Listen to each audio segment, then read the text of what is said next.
El pulsoxímetro lo venden hoy en día en todas las farmacias. Es un aparatito bien pequeño, ligero, fácil de llevar, que lleva dos baterías. Hay que estar atento a que la batería siempre tiene que estar a full carga o tienen que ser nuevas, ¿no? Y se coloca simplemente en el dedo y tiene una pantallita donde nos va a dar una información que es la saturación de oxígeno y el pulso. Eh, Internamente esto lo que tiene es un emisor de luz infrarroja y del otro lado tiene un receptor y de acuerdo a la cantidad de luz que atraviesa el dedo, entonces nosotros sabemos, o el aparato nos dice, mejor dicho, cómo está a qué porcentaje está nuestra saturación de oxígeno. Eh, Básicamente, esto lo deberíamos realizar igualmente que el protocolo de toma de información de la tabla de Lake Louise de Malibu de montaña, eh, 6 horas después de que ya estemos en el lugar, y normalmente se debe tomar siempre a la misma hora en las mismas condiciones.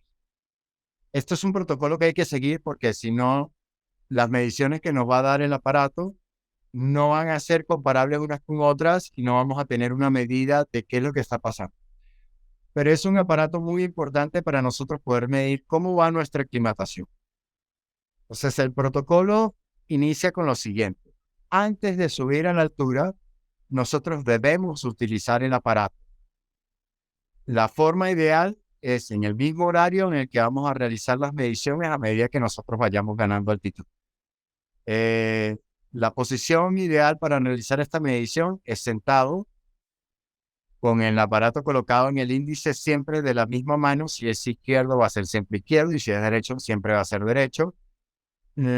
Idealmente la uña de la persona no debe tener ningún tipo de pintura, de esmalte de uñas o de barniz, nada de eso. O sea, la uña tiene que estar completamente limpia para que no haya nada que modifique lo que va a ser el haz de luz infrarrojo que va a cruzar nuestro dedo hasta el sensor del otro lado.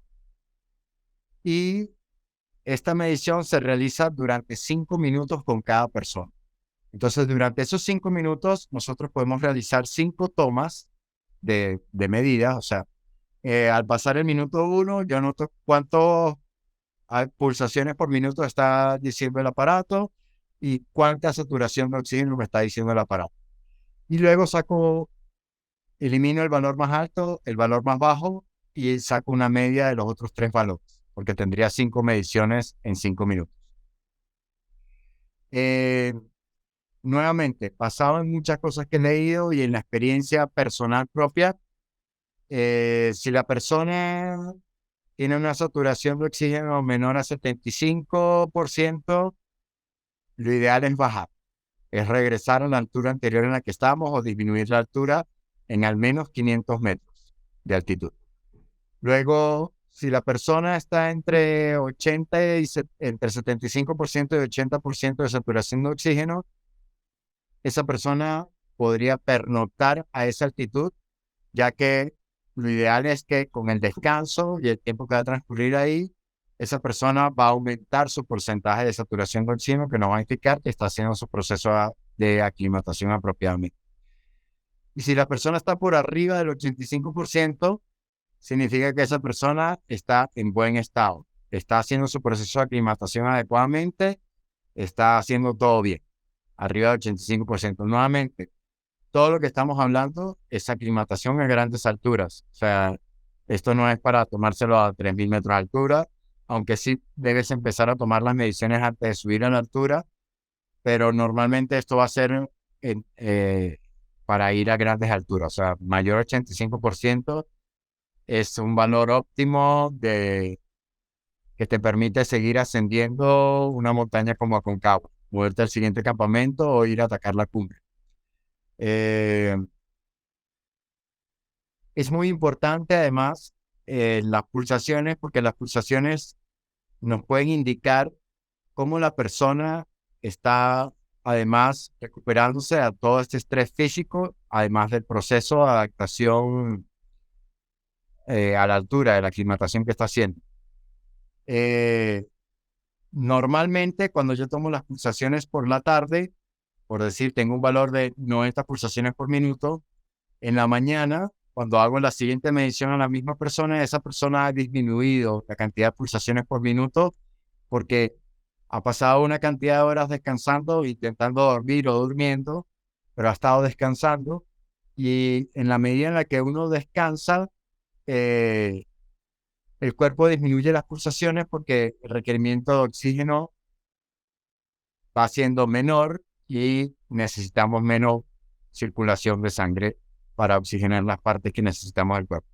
Entonces, ahí va haciendo la adaptación poco a poco el cuerpo en la medida en que nosotros vemos que aumenta la saturación de oxígeno y va disminuyendo las pulsaciones en cada altitud, porque si hoy me mido las pulsaciones a 4.000 metros, tengo 85% de saturación y 90 pulsaciones por minuto, y subo en la tarde a 5.000 metros, no voy a esperar que tenga el mismo valor al día siguiente en la mañana porque ya subí 1.000 metros. Entonces mi cuerpo va a estar con estrés para realizar el proceso de aclimatación y el cansancio físico de haberme desplazado hasta esa nueva altitud, ¿no? Eh,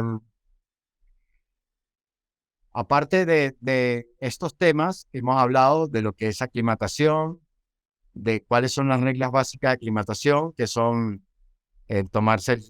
ir haciendo ascenso gradualmente y durmiendo en cada una de estas nuevas alturas, evitar el esfuerzo físico y el agotamiento, tomar suficiente cantidad de líquidos y comer comidas que sean de fácil digestión.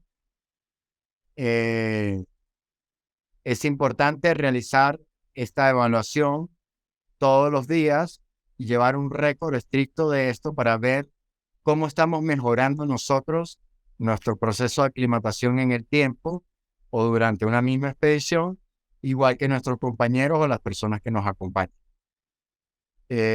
Aparte de eso, quería hablarles de un temita más. Es algo que viendo las clases ahora en SEAM, así por coincidencia nos pidieron en una clase de investigación científica que buscáramos un artículo científico relacionado con la carrera y, y lo conversáramos en clase. Y bueno, cuando me puse a buscar qué artículo buscar, me conseguí es algo que conocía yo. Yo estudié biología en la universidad anteriormente, entonces conozco un poco de fisiología y ya tenía más o menos una idea acerca de esto, pero leerlo en un artículo o una revisión de artículos científicos fue interesante. Y me conseguí una revisión sobre el uso del mate de hoja de coca y la prevención en la prevención del mal agudo de montaña. Y bueno, resulta que en este estudio eh, precisamente comentan que todas las investigaciones científicas que se han realizado no dan ninguna evidencia de que el tomar mate de coca o consumir coca mascada realmente ayuda en el proceso de aclimatación y por el contrario puede perjudicar el proceso de aclimatación. ¿Y qué es lo que sucede? La coca, hoja de coca o té de coca contiene cocaína, que es un alcaloide. El café contiene cafeína, que es otro alcaloide. El té contiene teína, que también es un alcaloide. Y ocurre el mismo efecto para todos los alcaloides que consumimos nosotros. Eh, sí nos dan un ligero efecto analgésico, o sea, puede ser que nos alivie un dolor de cabeza que tengamos por la altura, inclusive nos calma algunos otros síntomas y también nos da un poquito de energía, pero un efecto importante que tienen los alcaloides es que producen vasoconstricción. Los vasos sanguíneos son el punto terminal en el que en la sangre o el glóbulo rojo que está en la sangre va a enviar el oxígeno que ha estado cargando encima a nivel celular. Entonces, si esos vasos sanguíneos se reducen, que es lo que es una vasoconstricción y que se produce por el consumo de cualquiera de estos alcaloides, nuestra distribución de oxígeno se está viendo reducida. Entonces, esto está aumentando la hipoxia que hay dentro del cuerpo. Y aunque los estudios que revisan en esta revisión del paper científico, que luego Edward les puede pasar todo el material que yo he utilizado para hablarles acerca de estos temas, inclusive estas publicaciones científicas, hay al reducir nosotros, estamos obteniendo menor cantidad de oxígeno a nivel celular y por lo tanto nos estamos perjudicando durante el proceso de aclimatación. Entonces, algo que yo recomiendo también y que evito hacer cuando voy a la montaña, bien sea con mis compañeros o con otros acompañantes de expediciones que organizamos, es consumir este tipo de bebidas durante los días de aclimatación, durante los primeros días en que subimos a cada altura. Lo que es mate de coca o mascar coca, café, té, evitamos el consumo de estas cosas porque eh, pueden tener un efecto adverso. Y aunque la incidencia a nivel científico es baja, igual puede afectar a algunas personas. Entonces, nuevamente, como les hablé en un principio, la mejor manera de actuar frente a todos estos temas es prevenir. Entonces, si estamos dentro del área de prevención, nunca vamos a llegar a tener un problema. Y al primer síntoma de problemas de esto o dudas que tengamos acerca de esto, la solución es bajar inmediatamente, perder altitud. Esa es la única solución. Bueno, esos son básicamente los temas que tenía para que les iba a conversar el día de hoy. Me imagino que hay algunas preguntas por ahí. Bueno, Brenda, te explico un poquito y para todos los demás que están aquí escuchando. Eh, Según las investigaciones científicas que se han hecho, la aclimatación se empieza a perder entre 2 y 4 días. O sea, a los 4 días ya todo el mundo está perdiendo la aclimatación. ¿Qué significa esto exactamente? Si yo subí hoy una montaña de 5.000 metros, entre 2 a 4 días yo voy a empezar a perder la aclimatación que tenía para haber subido esos 5.000 metros. No significa que a los 4 días yo perdí absolutamente toda la aclimatación y todo se fue al caño y ya no hay nada en mi cuerpo. Pero sí, a los 4 días, entre los 2 y los 4 días, empieza a descender la cantidad de glóbulos rojos que tengo en la sangre, que es lo que aumenté para tener mayor transporte de oxígeno. Empieza a cambiar el nivel de pH en la sangre. Empiezan a ocurrir todos los cambios que producimos durante la aclimatación, empiezan a ocurrir a la inversa, gradualmente. No es de un día para otro ni de una hora para otra. Y cada persona tiene su propio proceso o la cantidad de tiempo que necesita para hacer la adaptación a la altura y también tiene su propia cantidad de tiempo para ir perdiendo esas adaptaciones que hizo para la altura. Pero lo máximo que en teoría puede durar una persona manteniendo la aclimatación de algo que hizo a una determinada altura es 4 días, al 100% de lo que aclimató. Esto no significa que a los 4 días perdió toda la aclimatación, pero sí, máximo a los 4 días ya estás perdiendo lo que ganaste. Es así de simple. Correcto. Y muchas gracias. Y antes de pasar a la siguiente pregunta, simplemente para complementar lo que ha mencionado Carlos, les quiero presentar un librito que, miren, este librito se llama Desadaptación a la vida en las grandes alturas. A veces pensamos de que nuestra población andina ya está totalmente curtida y hecha para la vida en altitud, pero en realidad no, y hay mucha investigación científica al respecto en donde personas que ya han nacido en altura y tienen ya su vida de ancianos en altura pierden esta adaptación, pierden esta aclimatación. ¿Y por qué? Porque se presentan males como los que presenta una persona que recién va a la altura y empieza a tener el mal agudo de montaña, comienza a aparecer estos síntomas. Entonces hay información y evidencia científica ya estudiada, ya con protocolos y demás al respecto. Entonces la aclimatación, por más que alguien sea un montañista de muchísima experiencia, siempre requiere este proceso que se ha mencionado, pero ya está. Muy bien, entonces le hago esa mención para entender que es un proceso bastante complejo, bastante interesante también para seguir conversando. Y paso rápidamente a la siguiente pregunta de nuestro Un amigo. momentico, Adelante. sí, les comento rapidito una anécdota. Tengo una compañera con la que he hecho montaña muchas veces, vive en Venezuela también, ella es médico. Ella ha ido bastantes expediciones en los Himalayas y justo hace unos años fue a subir el Choyu, que es una montaña de más de 8.000 metros, y tuvo que tratar a su Sherpa por un mal agudo de montaña y principio de edema cerebral, para que vean que hasta las personas que viven allá arriba pueden sufrir de enfermedades de altura. O sea, el hecho de que hayas nacido, vivido e incluso hayas hecho todo un proceso de adaptación, cualquier falla que tengas en tu proceso de aclimatación a la altura, te puedes enfermar así seas de ahí. O sea, hasta un Sherpa se enferma a altura. Gracias. Excelente. Muchísimas gracias, Carlos, por eso. Y vamos con la siguiente pregunta que nos hace nuestro amigo Walter Cueva. ¿Es recomendable tomar pastillas para mal de altura o es preferible evitarla para tener una mejor aclimatación? Si nosotros no somos médicos y no sabemos todos porque tomar un medicamento puede ayudarte a solucionar un problema, puede empeorar el problema o inclusive el mismo medicamento puede generarte nuevos problemas. Entonces, si no somos médicos o si no hemos hablado previamente con un médico, lo ideal es no tomar ningún tipo de medicamento. O sea, todo lo que vayamos nosotros a automedicarnos o a medicar a otras personas debería ser con indicaciones de una persona profesional entrenada en el tema.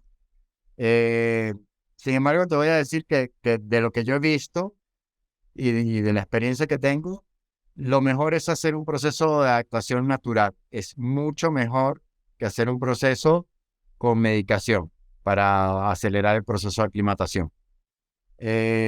Algunas personas que tienen muchísimos años de experiencia y por limitaciones de tiempo requieren hacer ciertos ascensos a grandes altitudes y muy rápidamente utilizan medicación para acelerar su proceso de aclimatación y para evitar, pero algunos, particularmente la acetazolamida, que es lo que más se utiliza, tiende a enmascarar algunos de los síntomas que se producen con el mal agudo de montaña o con el edema cerebral o el edema pulmonar.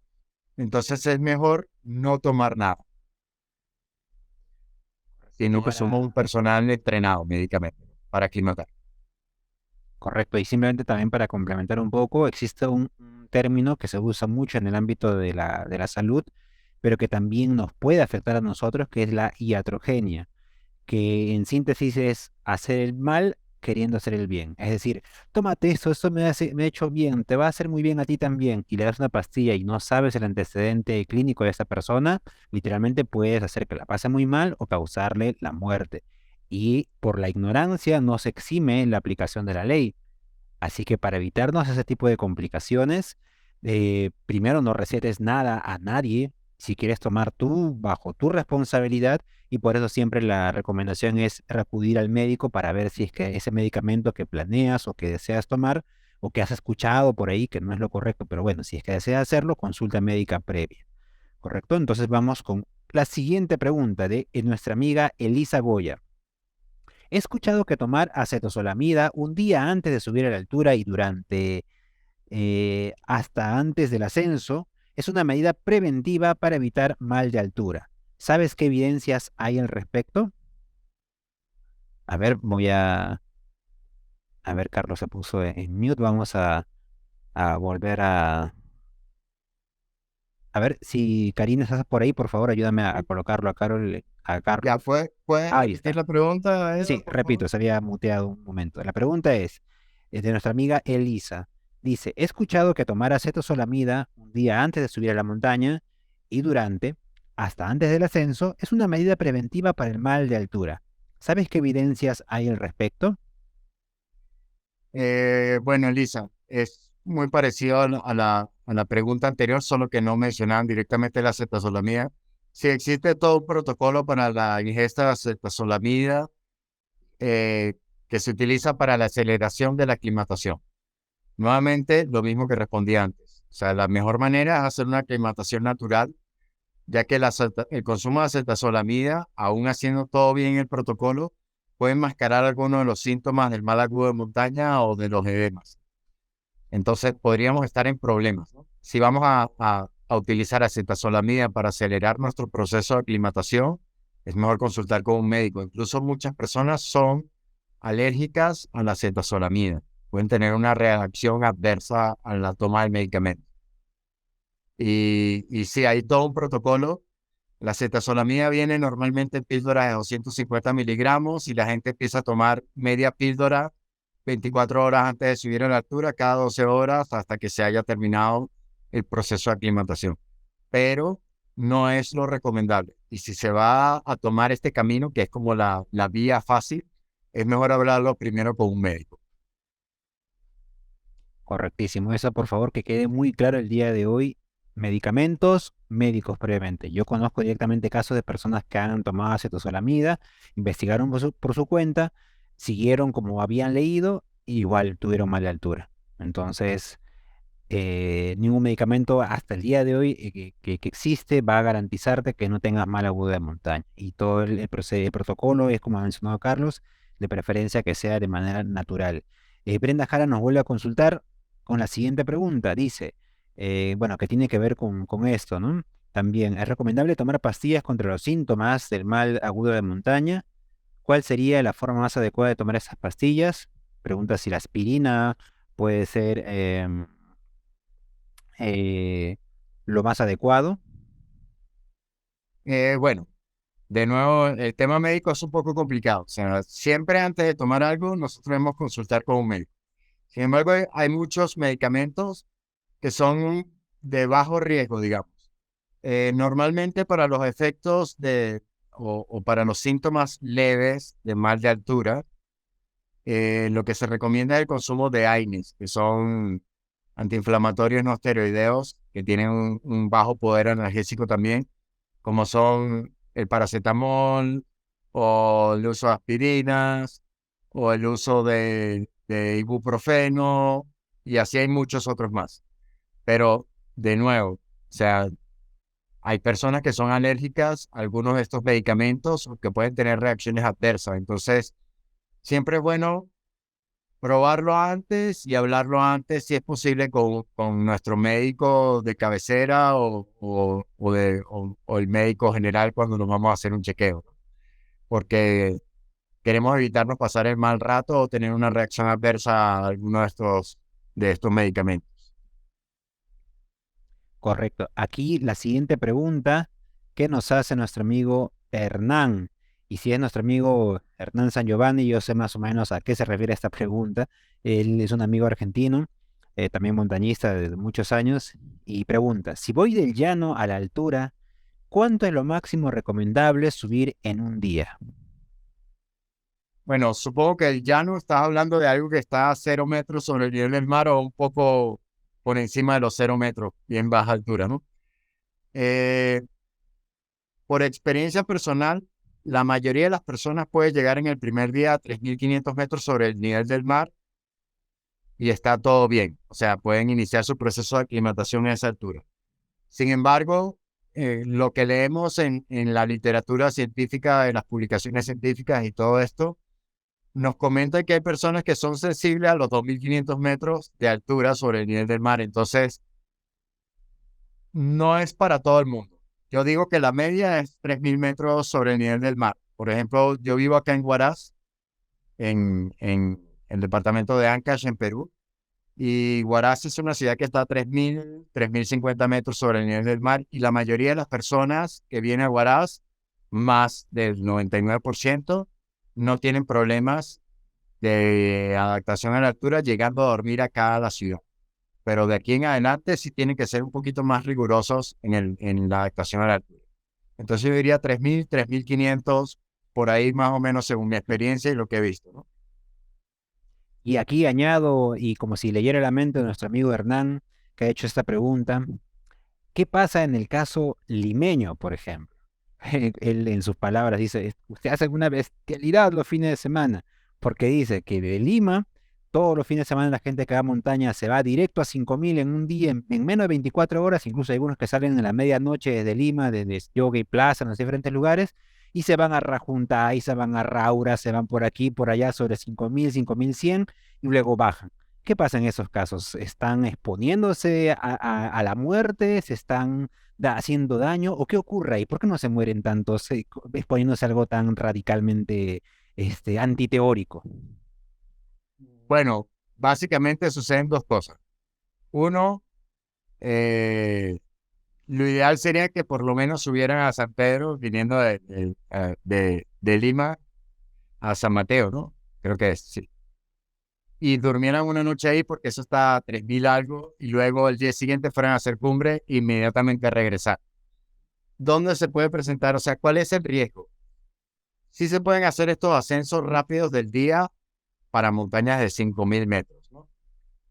Pero hay un riesgo implícito dentro de ello. O sea, se puede presentar la circunstancia de que se te presentan los primeros síntomas de un edema cerebral y ahí fuiste porque la gente no va a entender qué es lo que está pasando y tú te vas a quedar como anulado ahí en el lugar y no tienes una correcta toma de decisiones y puedes morir.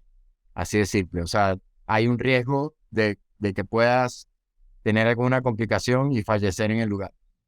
Pero ¿por qué la mayoría de las personas pueden realizarlo? Porque en realidad van y vienen muy rápido, ¿no? Entonces, no da mucho tiempo a que se puedan presentar problemas graves, pero sí hay un riesgo implícito, o sea, pudiera ocurrir. Yo, por ejemplo, les pongo el caso imagínate que vas a Rajuntai desde Lima y llegas a Rajuntai y subes la montaña y hay un accidente de tránsito ahí cerquita de Rajuntai y está cerrada la carretera y no pueden bajar. Muchas personas van a tener, con toda seguridad, de las personas que han subido en el día a Rajuntai, van a tener problemas de mal agudo de montaña y probablemente alguna complicación como el principio de edema pulmonar o edema cerebral si no lo bajan rápido. O viene un mal clima y te quedas atrapado en algún lugar de la montaña o te extravías y tienes que dormir una noche por ahí en un lugar de esos. Es muy seguro que van a tener algún mal agudo de montaña y muy probablemente alguna otra complicación de altura. Entonces, sí, es jugado. Se puede hacer, pero es bien jugado. Y aquí yo también tendría que aportar varias cosas, pero solamente voy a decir una muy pequeña, que es semejante a lo que ocurre en Arequipa. La diferencia es que Arequipa como ciudad está más alto que Lima, pero ocurre también eso. No, quiero irme al Chachani, mis 6.000, que por aquí y por allá van, y el mismo día están subiendo a 6.000, ¿no? Pero ahí ocurren otras variables, pero está en relación a lo que ha mencionado Carlos. Voy a acelerar un poquito porque hay varias preguntas y me gustaría que se respondan o se atiendan la mayor cantidad de ello. Si hay tiempo, voy a comentar un poquito más algunos detalles. Bueno, aquí nuestro amigo David Sánchez hace alguna pregunta semejante a lo que hemos hablado de medicamentos, así que no vamos a detenernos cuando ya se respondió. Y dice, Ray, una persona que ha tenido COVID, ¿puede volver a las montañas? Ray, sí. eh, Tengo varios compañeros que guían acá en la Cordillera Blanca, en Guayguas y en otros lugares de acá de Perú, que conozco directamente y que han tenido COVID. Y sí, aunque hay cierta afectación en la parte respiratoria y cuesta un poco recuperarse después de la enfermedad, yo personalmente no he padecido de COVID. Si lo he tenido, he sido asintomático y no he sufrido ningún efecto, pero estas personas que sí lo han sufrido, ellos se han logrado recuperar, o sea, perfectamente y han vuelto a subir a la montaña sin ningún problema en altura ni nada, pero te estoy hablando de personas que se preocupan por mantenerse en buenas condiciones y que trabajan directamente en la montaña. No significa, nuevamente, es igual que los Sherpas, los porteadores y la gente que ha nacido y vivido en altura. Todos necesitamos hacer un proceso de aclimatación apropiado y lo que hayas perdido físicamente la persona con la enfermedad del COVID puede volver a reganar sus condiciones físicas y puede estar en condiciones de volver a la altura otra vez, salvo que haya tenido algún daño grave a nivel pulmonar y el médico le diga no. Correcto. Aquí, continuando leyendo las preguntas, y claro, va a depender, como bien dijo Carlos, si alguien tuvo COVID, si tuvo daño pulmonar severo o pérdida de la función respiratoria severa, entonces el médico va a ser el que tiene que decidir. Pero aquí me gustaría que entienda algo antes de pasar a la siguiente pregunta, que todos estos contenidos en cuanto a fisiología de la hipoxia y todo lo que hemos hablado de aclimatación, tiene que ver con temas científicos y en menor cantidad o casi de manera no tan necesaria, si es que no hay un respaldo científico o médico acompañado, es la experiencia. Eh, no, yo me acuerdo, no sé si tú habrás tenido la misma experiencia, Carlos, que antiguamente se decía, no, vas a ir a altura, tienes que tomar coramina. Coramina es su glucosa, ¿no? Entonces, ¿pero qué tiene que ver eso? Algunos, no, que los abuelos dicen, no, que tienes que tomar tu hoja de coca, tu esto y lo otro. Y algunos que lo sostienen, ¿no? Que lo sostienen y lo afirman y están convencidos que esa es la ley universal para que en la altura no te dé nada y estés ok. Pero no, señores, eso era antiguamente, ¿no? Nuestros abuelitos, nuestros padres de repente tenían esa idea, pero ya la ciencia ha avanzado en el entendimiento al menos de estos procesos y hay mucha ciencia que respalda todo lo que se está conversando y que no es tan fácil de decir, ah, no, lo que te causa soroche es el haber comido un plátano el día anterior. Y oigan, ¿no? ¿Dónde saca eso, no? Entonces, hay que tener muy en cuenta eso. Y voy con la siguiente pregunta de paso, para no dilatarnos mucho.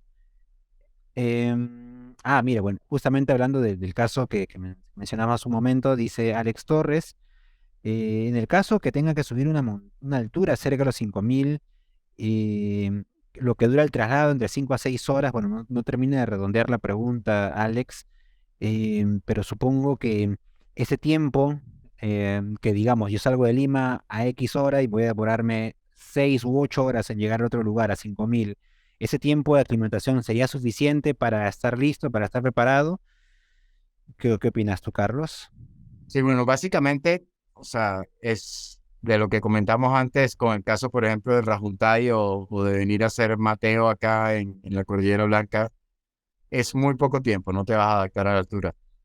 En realidad, si quieres hacer algo así, tienes que saber que hay un riesgo implícito detrás de eso. Si por cualquier circunstancia te quedas en altura, vas a tener complicaciones. Porque lo máximo que yo recomendaría para alguien subir a dormir la primera noche de altura es 3000 o 3500. Y subir a 5000 metros es serio, ¿no? Normalmente para subir a 5000 metros debería dormir a 3000, después 3500, después 4000, después 4500 y luego vas hasta los 5000 metros. Máximo, yo recomiendo desde el nivel de altura en que una persona está aclimatada, 1000 metros de desnivel, que es bastante, tiene que estar la persona en buenas condiciones físicas para hacer caminando, ¿no? 1000 metros de desnivel. Si vas a subir un 5000, puedes subir desde los 4000 metros. Pero hay un riesgo si lo haces desde alturas menores, porque tu cuerpo no está adaptado a la altura y si por cualquier circunstancia quedas atrapado en la altura, vas a estar en problemas. O si la persona es sensible, se puede enfermar la persona. Es muy común ver los fines de semana. Hay personas que vienen de Lima para acá, para Huaraz, y se vienen en el bus de la noche del viernes, llegan el sábado aquí a Huaraz, que está a 3000 metros de altura, hacen algún trekking por aquí cerca y duermen aquí a los 3000 metros de altura y al día siguiente, el domingo, se van a hacer el Mateo y de ahí se bajan y se regresan al Lima. Y la persona realmente no está aclimatada a la altura para subir al Mateo, ¿no? Entonces, lo ideal es que vaya bien rápido, pero tiene que ser consciente de que hay un riesgo implícito importante dentro de eso. Yo, las veces que he ido a Mateo, he conseguido muchas veces personas sentadas en el camino que no dan ni para arriba ni para abajo. Hay que ayudarlos a bajar. Y, y eso empeora mucho más si van con una persona o están contratando un tour con alguien que no es profesional y que simple y llanamente por subir con los demás a la cumbre los va a dejar ahí sentados en el camino. O sea, yo he tenido que bajar muchas personas de la montaña porque su guía los dejó ahí abandonados. Bueno, la persona que se hacía llamar guía, ¿no? Eh, entonces, es de nuevo eso. O sea, si te ocurre cualquier cosa, te alcanza la fatiga, quedas atrapado por el tráfico en altura, o viene una tormenta y necesitas quedarte ahí, o extravías el camino y te quedas ahí, te vas a enfermar. Y el riesgo es bien alto de que ocurra alguna enfermedad de estas que pueda ser fatal. Siguiente pregunta de nuestro amigo David Sánchez. ¿Se puede realizar algún tipo de ejercicio durante el proceso de aclimatación que ayude a agilizar o fortalecer los pulmones para un mejor ascenso? Bueno, básicamente, eh, la adaptación que nosotros podemos hacer o el entrenamiento que podemos hacer para mejorar el proceso de aclimatación fue algo que yo les hablé cuando les hablé de cuáles son las 4 cosas importantes para permitirle al cuerpo aclimatarse. En el segundo caso, o en el segundo punto de las 4 cosas importantes para uno hacer una aclimatación apropiada, les hablaba del punto de que hay que evitar hacer esfuerzos físicos grandes o agotamiento. Y una de las formas de evitar estar haciendo esfuerzos físicos grandes o agotamientos es que nosotros estemos bien preparados o entrenados físicamente para el reto que vamos a realizar. En entrenamiento y en deporte hay algo que se llama transferencia. La transferencia en entrenamiento se refiere a hacer un ejercicio lo más cercano posible a lo que vamos a ejecutar luego en el terreno real. Por decir que estamos en un laboratorio entrenando y luego salimos del laboratorio a ejecutar la actividad, y mientras más cercano es lo que hicimos en el laboratorio, mejor nos va a ir en la actividad. Entonces, si vamos a subir una montaña, lo mejor es caminar. Si la montaña tiene pendientes muy verticales, lo mejor es ir a caminar en pendientes bien verticales. Entonces, por ejemplo, acá en Perú, para subir montañas, si viven en Lima, los Cerros de la Molina son un buen lugar para hacer. Hay varios senderos en los que se puede subir caminando. Inclusive cuando estuvo cerrado el Parque Ecológico de la Molina, todavía se podía subir por los Neblineros, y hay otros lugares en los que se puede ir a hacer trekking ahí. Y más o menos imitar, o sea, lo que es distancia de lo que vamos a recorrer cuando vayamos a la montaña, y más o menos el peso que queremos cargar, y todo esto se puede ir haciendo de manera gradual para llegar al esfuerzo que vamos a necesitar estar preparados para hacer luego en la montaña. Nos va a ayudar en el proceso de aclimatación, porque nuestro cuerpo no va a estar agotado, ni vamos a estar realizando un gran esfuerzo cuando lleguemos a la altura, porque ya estamos preparados para eso. Entonces, eso va a mejorar mucho. Y bueno, en cuanto a fortalecer los pulmones, o sea, los pulmones forman parte de lo que es el sistema cardiorrespiratorio. Entonces, básicamente cualquier actividad aeróbica que realicen para entrenar les va a ayudar, bien sea montar en bicicleta, correr, subir caminando o hacer trekking en el cerro, caminar en una trotadora o correr en una trotadora dentro de un gimnasio, escaleras, escaleras de gimnasio también. O sea, todos esos ejercicios ayudan, ¿no? Es cuestión de pensar un poco, bueno, más o menos cuál es el tamaño del esfuerzo que voy a realizar cuando vaya a la montaña, y yo me preparo para que eso no signifique un esfuerzo grande para mí, sino que sea sencillo, fácil y sin esfuerzo de hacer. Correcto. Sobre ello, y voy a hacer una pregunta más que tiene que ver con la aclimatación en los niños, que ya no la planteo, pero con respecto a lo que menciona nuestro amigo en cuanto a qué ejercicios, si existe algún ejercicio que ayudaría a prevenir el mal de altura, pues la respuesta es que no, de momento no existe nada al respecto que pueda prevenir o evitarlo, porque recordemos que la aclimatación es un proceso fisiológico. em, Multidimensional, es decir, que no solamente es un tema de respiración, es un tema bioquímico, hormonal, metabólico, etcétera. Es un conjunto de elementos que van a estar en proceso vamos a decir, de elaboración de mecanismos de respuesta ante el estímulo hipóxico. Entonces, no solamente con la fuerza muscular vamos a poder atender todo ello, es mucho más complejo. Ya lo dijo Carlos en un principio de la exposición. Puede que tengas un triatleta ganador olímpico y demás, lo subas a 4000 y esté anulado, o que subas a un compañero, un gordito que nunca en su vida ha hecho ejercicio, lo pones a 4000 y está feliz, lúcido como nunca. Entonces, no tiene nada que ver la condición física. Ahora, si ambos estuvieran aclimatados, obviamente que el que tiene más condición física va a hacer más cosas del que no la tiene, pero son cosas ya muy diferentes. El proceso de aclimatación va a variar mucho. Lo que sí, dentro de ya lo que me corresponde al ámbito en que ya yo veo, y que eso lo vamos a ver ya eh, en otras presentaciones, es con respecto al entrenamiento como específico para el tema de montaña, y un elemento importante es el consumo máximo de oxígeno, el VO2. Ya, eso ya lo vamos a ver luego, porque es un tema también ya más profundo. Y ahora sí, voy con la pregunta que nos hace Madeleine.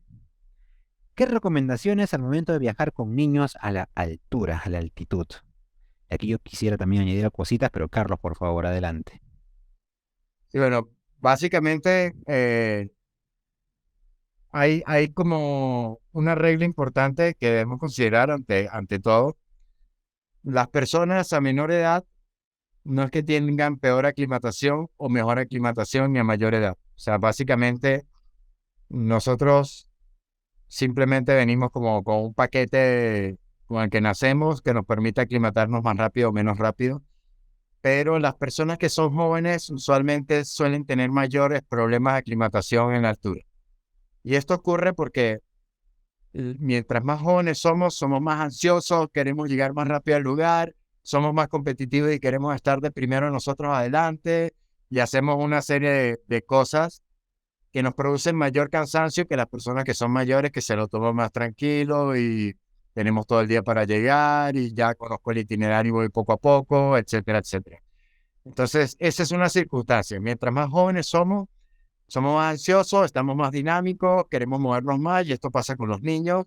Quieren, yo me acuerdo la primera vez que estuve a más de 4.500 metros, subí en el teleférico de Mérida en Venezuela y está a 4.700 en la estación y yo salí corriendo a la estación y al rato estaba sentado liquidado, muerto, porque ya no podía ni dar un paso más y me faltaba el aire y me dieron chocolate caliente y para abajo otra vez a la ciudad. Entonces, es una de las cosas, ¿no? Eh, con los niños hay que instruirlos bien a que tienen que moverse pausadamente, con calma, hay que explicarles que en la medida en que suben de altura, necesitan volverse un poco más lentos en todas sus acciones y no acelerarse porque les va a perjudicar. Eh, lo segundo, bueno, hay reglas en casi todo el mundo. No puedes subir a la montaña con niños menores de 12 años. En muchos países está limitado. De hecho, la actividad regulada dentro de lo que es el turismo de aventura en Perú, apenas se acaban de definir las actividades y de hecho la montaña está definida así, o sea, para llevar niños a la montaña tienen que ser mayores de 12 años. Algunos parques lo regulan.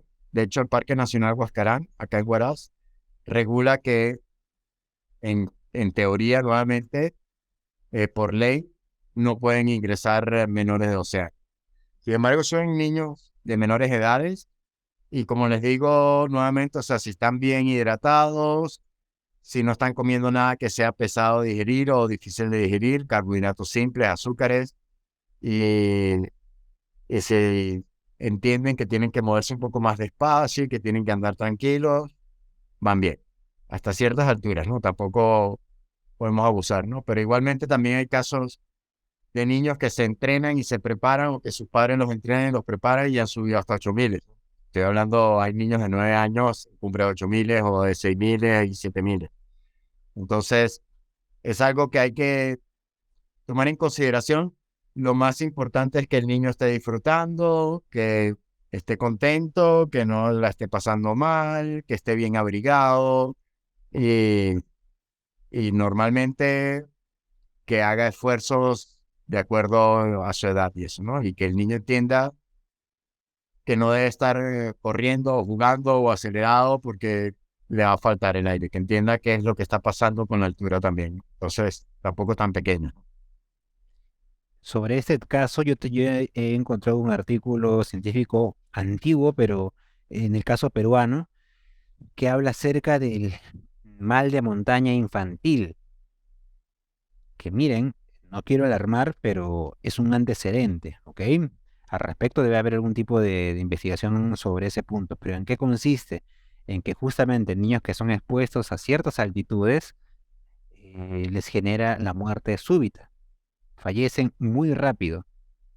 Entonces tiene relación con lo que acaba de mencionar Carlos, con esta limitación de por edades. Como le digo, ese primer artículo que lo leí fue un artículo me parece que fue del 86, una recopilación de 7 casos clínicos demostrados ya en hospitales y todo con investigación, donde habla de ese caso justamente. Entonces, si vamos a llevar a niños a la montaña, hay que ser muy prudentes como padres, como responsables, y primero de menos a más para ver si es que efectivamente ocurre. No, nadie nos apura en que el niño tenga que romper récords mundiales de velocidad de altitud, ¿no? Pero les menciono esto para que ustedes lo tengan en cuenta en su búsqueda también cuando deseen también explorar más al respecto. Aquí, ya para terminar, y dos últimas preguntas. Bueno, Henry Aguilar, también un amigo que ha salido con nosotros a montaña, EAPA, EACA. En todo caso, Carlos, ¿podrías repetirnos los términos que se usan para edema pulmonar y cerebral en inglés? Es EPA y ECA, ¿cierto? En O inglés HACE, perdón. sería HACE y HAPE, HACE y HAPE, que son High Altitude Pulmonary Edema y High Altitude Cerebral Edema. Y en español sería edema pulmonar de altura y edema cerebral de altura, que es EPA y ECA. Pero probablemente alguien utilice esta abreviación que está colocando acá Henry. Y APA sería el edema pulmonar de altura y EACA sería el edema cerebral de altura. Sí, correcto. Vamos con una pregunta más, la última, y con esto de paso menciono una anécdota. Aquí menciona Kittner lo siguiente: cuando uno baja de altura, comienza a sentir un zumbido en el oído, que es fastidia un poco, y es el típico zumbido como el tinnitus, ¿no? O como si se destaparan los oídos, y sientes una hipersensibilidad auditiva. Eh, Se asocia al ejemplo la anécdota que les voy a comentar. Hacía años, cuando bajaba de montaña, despertaba en el carro cuando estaba volviendo ya a Lima con náuseas, ya, y con malestar como si estuviera típico el malestar de mal de montaña, pero yo ya estaba bajando a Lima y justo me daba en el punto en Huaycán, ¿no? En la carretera ya de carretera central hacia Lima, siempre en ese punto, y siempre en esa altura generaba ese malestar tipo, como le digo, igualito como si cuando tú estás a la altura sientes la náusea, esa este, hiperventilación, ese dolor de cabeza, ya, en ese punto. Entonces se asocia con lo que menciona Kittner en contrapregunta. ¿Y qué hacer en esos casos? Pregunta Kittner, Carlos, con esos malestares que uno tiene cuando vuelve de montaña. Bueno, básicamente hay dos cosas que la gente experimenta como molestias después de que han estado aclimatados o ha sido a un ascenso de montaña y vienes de regreso a la baja altura. Uno de ellos es el oído. Esas molestias en el oído normalmente se calman muy fácilmente comiendo algún caramelo. O sea, solo el hecho de estar disolviendo el caramelo ahí en la boca y tragando con la saliva el caramelo o lo que está saliendo del caramelo, eso va a hacer un reajuste dentro del oído de la presión, porque normalmente se produce por el cambio de presión. Es como los buzos tienen que hacer también ese tipo de descompresión cuando bajan debajo del nivel del mar. Cuando a medida que van bajando tienen que ir haciendo descompresiones. Y para el caso del montañista, lo mejor es eso, un caramelo. Es una solución bastante fácil. Y el otro síntoma que es bastante común cuando bajan de la altura es un dolor de cabeza. Normalmente ese dolor de cabeza viene producido, no es por el cambio de presión atmosférica, aunque si tienes el oído con ese problema puede ser que te produzca también un dolor de cabeza, pero normalmente es deshidratación o insolación. O sea, o no bebieron la suficiente cantidad de líquido y se bajaron de la montaña y empiezan a experimentar ese dolor de cabeza, o no se protegieron apropiadamente del sol y están sufriendo de los primeros síntomas de una insolación, que es dolor de cabeza. Eh, También quedó pendiente por aquí esta otra persona, Henry, que está hablando algo acerca de la alimentación. No sé si pasamos a esa o algo más, Henry. Sí, dale, Carlos, por favor, esa es la última pregunta del día y de paso voy a hacerla ya después de ello el cierre, pero adelante, por favor. La pregunta de Henry es la siguiente. ¿Qué se debe comer días antes y en el mismo proceso del ascenso? eh, in- bueno, supongo que se refiere a qué comer antes y durante el ascenso a montaña. Bueno, Henry, previo al ascenso, es una dieta lo mejor balanceada posible, lo más sana y con la menor cantidad de alimentos procesados posible, y lo que comes normalmente. Ahora, el tema se empieza a poner importante es unas 24 horas antes del ascenso, porque hay algunos alimentos tardan más o menos eso en digerirse. Entonces, lo ideal es que a partir de unas 24 horas antes empecemos a disminuir, por ejemplo, no me voy a comer un bistec de carne roja de 300 gramos la noche antes de irme a subir a la montaña, porque eso va a tardar muchísimo en digerirse. O tampoco me voy a meter un plato de frijoles así a full, porque también tarda un montón en digerirse y te va a generar problemas gástricos y va a necesitar una cantidad de energía y oxígeno que no vas a tener en la altura. Entonces, desde unas 24 horas antes, lo aconsejable es carbohidratos simples, que estamos hablando de cosas como pancito, eh, una pasta, dulces, galletas, cosas fáciles de digestión rápida. Hay algunas frutas y algunos alimentos que también son muy rápidos de digerir y que ingresan muy rápido la glucosa al torrente sanguíneo. Y algo que pueden usar como guía que yo he usado durante bastante tiempo es la tabla de índice glicémico. En la tabla de índice glicémico le dan un valor a los alimentos y ese valor es la velocidad con que el alimento va a ser procesado en nuestro cuerpo y va a enviar, vamos a tener glucógeno o azúcares disponibles para energía en la sangre. Entonces, mientras más alto es el valor del índice glicémico, más rápido vamos a tener a disposición ese alimento ahí. Correcto, muy bien amigos. Y lo que están viendo en imágenes tiene que ver justamente con lo que hemos estado conversando en cuanto al proceso de aclimatación, que lo que ven en imágenes es el plan que se va a aplicar justamente para la expedición de la Concagua que vamos a tener en enero. Y que ustedes analicen ese plan, que ya les he dejado el link en el chat, igual se les vamos a enviar luego de la acabado la charla. Mantiene la misma lógica que hemos estado conversando. Se sube, se sube un poco más, se baja, se descansa arriba, se vuelve a bajar y etcétera. Es como una sierra, como un serrucho. Entonces, eso tiene acorde con mucho contenido científico que se aplica y obviamente que también con muchísimo que ya en la práctica se ha realizado y que eso ayuda y da más probabilidades de que se genere una mejor aclimatación en las personas para una altitud, sobre todo tan extrema como la de la Concagua, que es la que le mencionamos en un principio. Em, Bueno, muchas gracias a todos por su asistencia y por las preguntas. Habían preguntas bien interesantes. Buenas noches con todos y que sigan disfrutando de la montaña y de las alturas. Hasta luego.